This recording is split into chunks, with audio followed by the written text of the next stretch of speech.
Torah in the courts of heaven. This is the Torah portion, Yitro. And if we were to say his name in English, it would be Jethro. And I love that name. It reminds me of an old television show so many years ago where there was a character by the name of Jethro Bodine, Beverly Hillbillies. But this is not that. Jethro or Yitro is a very prominent person in the Bible. A little something about Yitro.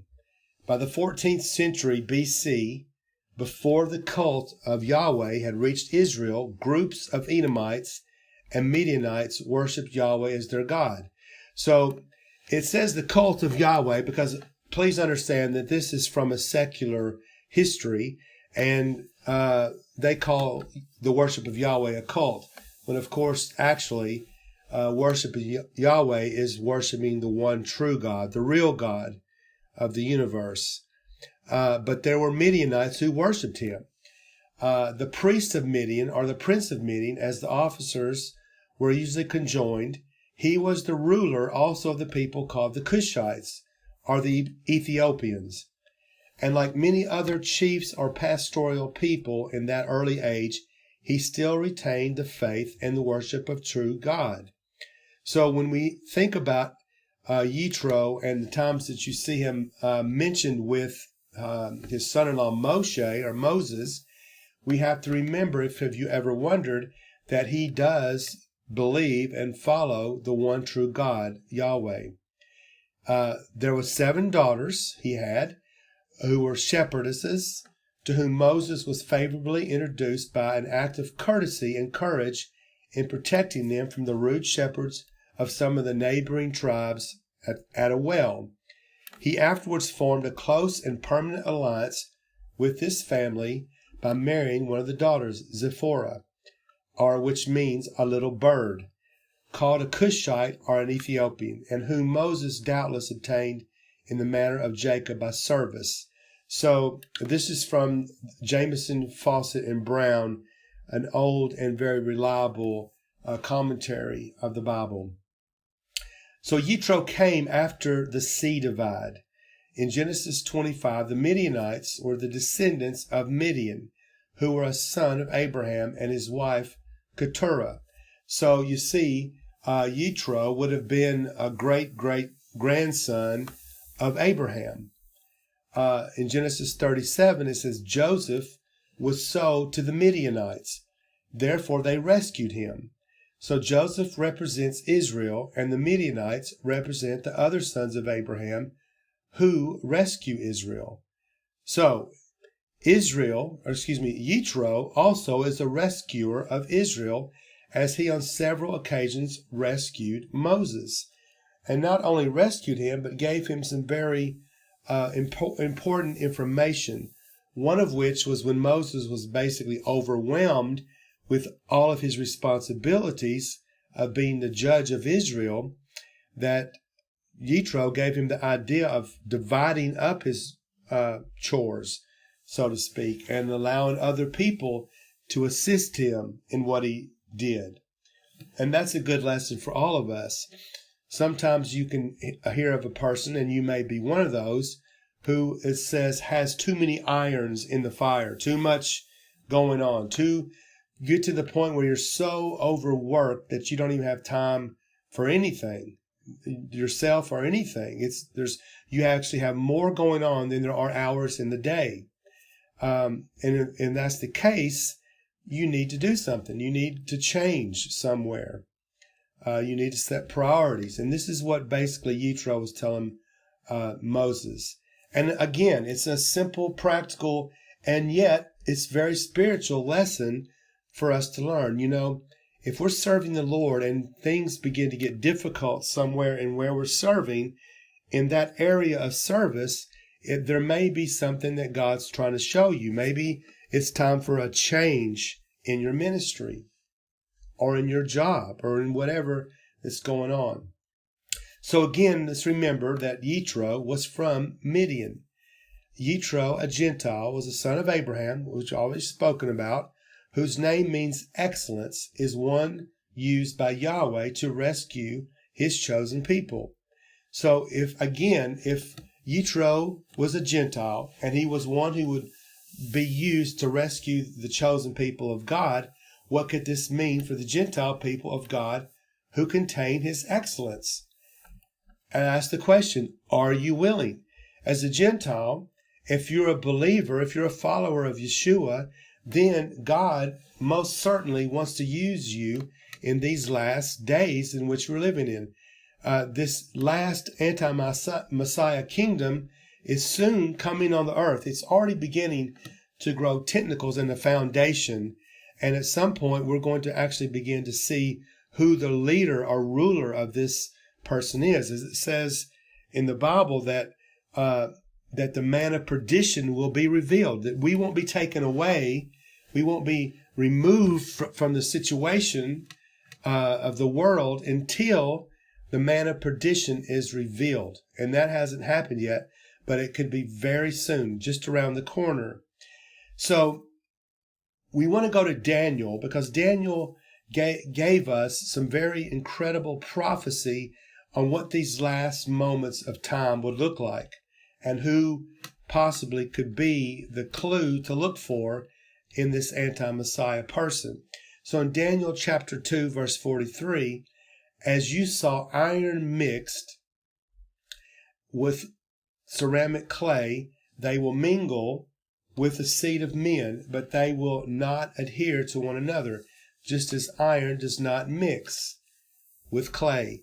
Now, every time that you saw where I just read the verse, mixed, it's the actual word in the Hebrew Concordance. 6151 is the number in the Strong's Concordance, and the word is actually Arab. It's actually the word Arab. So every time you saw this, every time we mention this non-mixing, it's the word Arab. So this is definitely not just a hint or a clue. It's, I think, the answer of where this person would come from and what kingdom it would be. It would be this Arab kingdom. And you see, there's a lot of disturbance in the Arab world right now, and there has been for the last several years. Until recently, this has always been believed to be the Roman Empire. And so what I mean by that is we've been taught, most of us, from our typical Christian history, that the Roman Empire would be the last kingdom, or the renewed Roman Empire, which the Antichrist would come upon. And indeed, it was the Roman Empire that Yeshua lived and walked around in.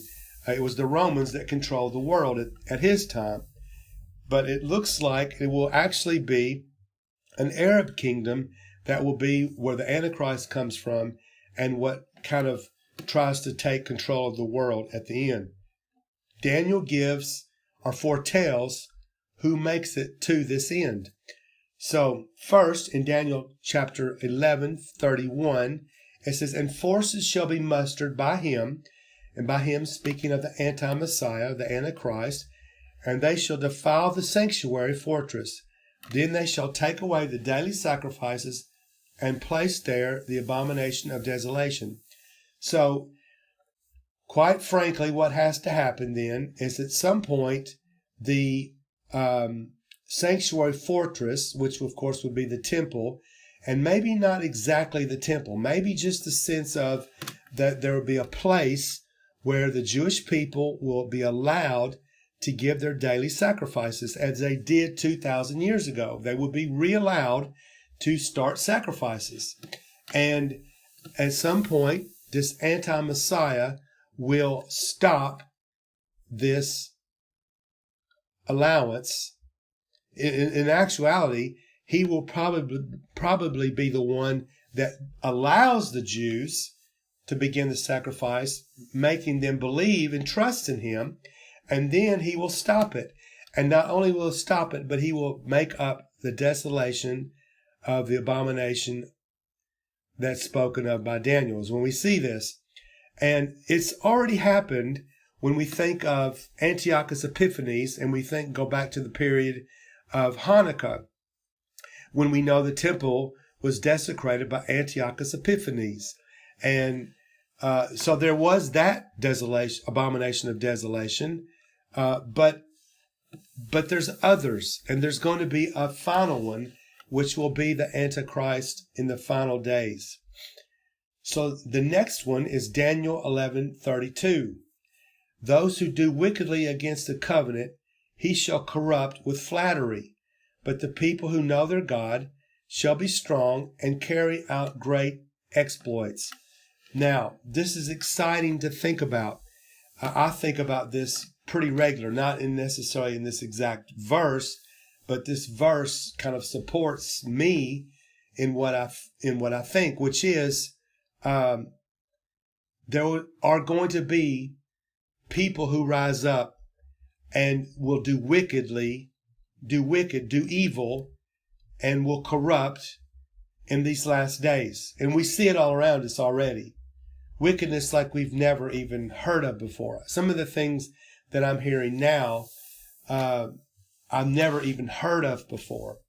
Like these things with this gender and so many people going along with people being a girl, but they think their gender is a boy or whatever. It's insanity is what it is. It's evil.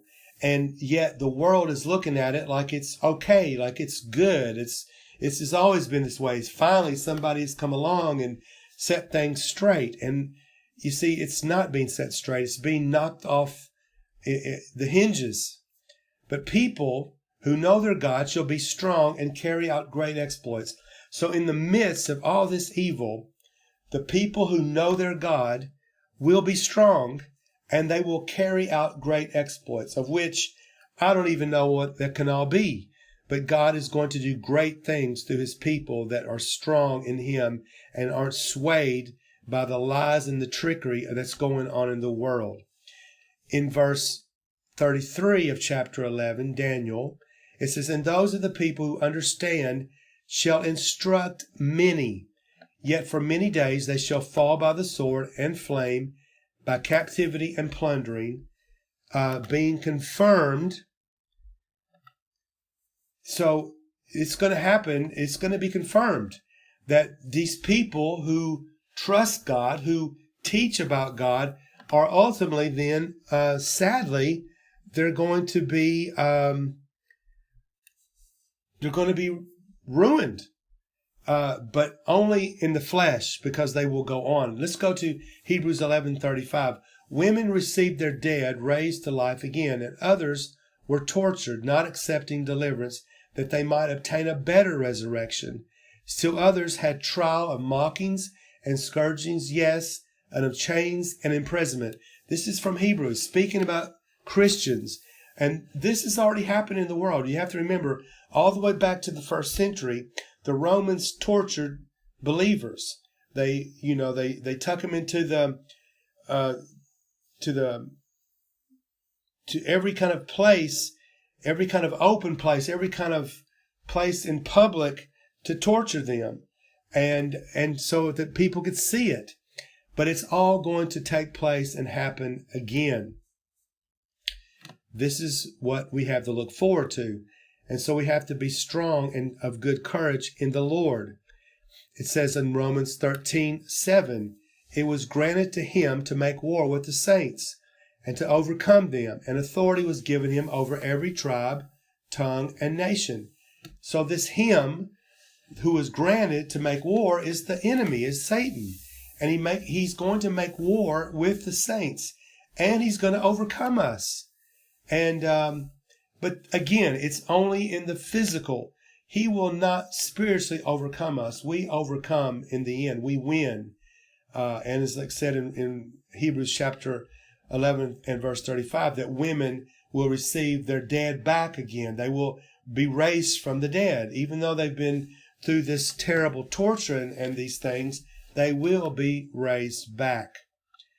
Now, fourthly, Daniel chapter 11 verse 41, it says, "He," which is the Antichrist, from 2 Thessalonians 2:3 says, "Let no one deceive you by any means, for that day will not come unless the falling away comes first, and the man of sin is revealed," which I spoke about this a moment ago, "the son of perdition." the son of perdition is the Antichrist. And again, this can be found in 2 Thessalonians 2:3. So that day that it's speaking about is the day of the Lord. The Lord is not going to return until there's a great following away of the believers. And the man of sin is revealed. The Antichrist will be revealed. We will know who he is. And then it says, so back to Daniel, it says, he shall also enter the glorious land, and many countries shall be overthrown. But these shall escape from his hand, Edom, Moab, and the prominent people of Ammon. So there will be some people that survive this Antichrist thing on the earth when it occurs. But the whole world will be affected, make no mistake.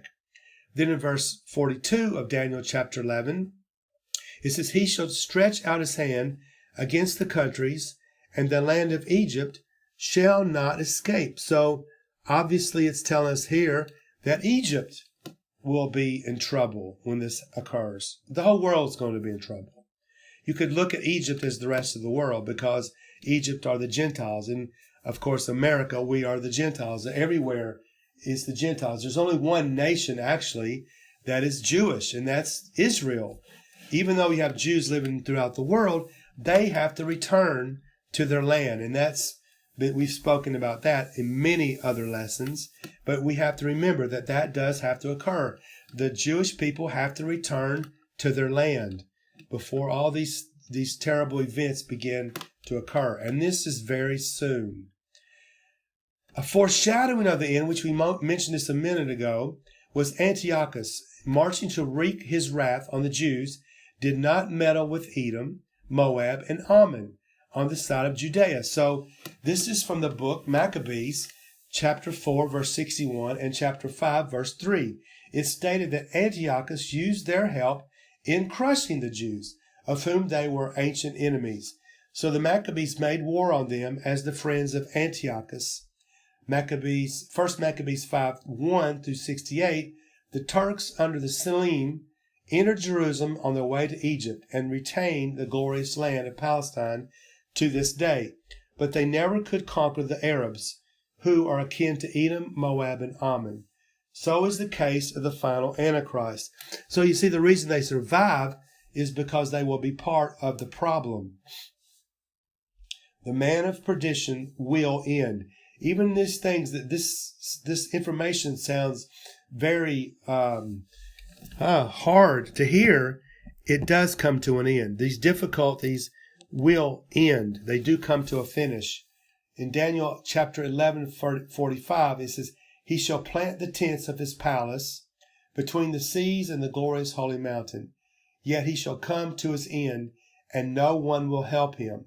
So the Antichrist will surely be all over the place, with many people on his side will stand with him, but he will come to an end.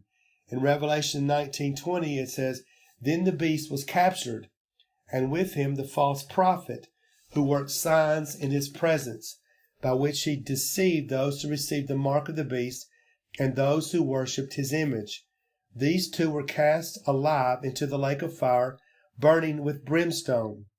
And the rest were killed with the sword which proceeded from the mouth of him who sat on the horse. And the man who sat on the horse, from the mouth of him, is Yeshua. This is Revelation 19:11. And all the birds were filled with their flesh. We go with him. When this happens, we will go with him. So I say, let's go. Let this come. Let all these things that God has foretold to us, let them come. And be ready, dear saints. Be ready for what tribulation is going to come up on this earth. Be ready in the sense that you're asking God to make you ready, to build you up, to give you strength in these times that are coming.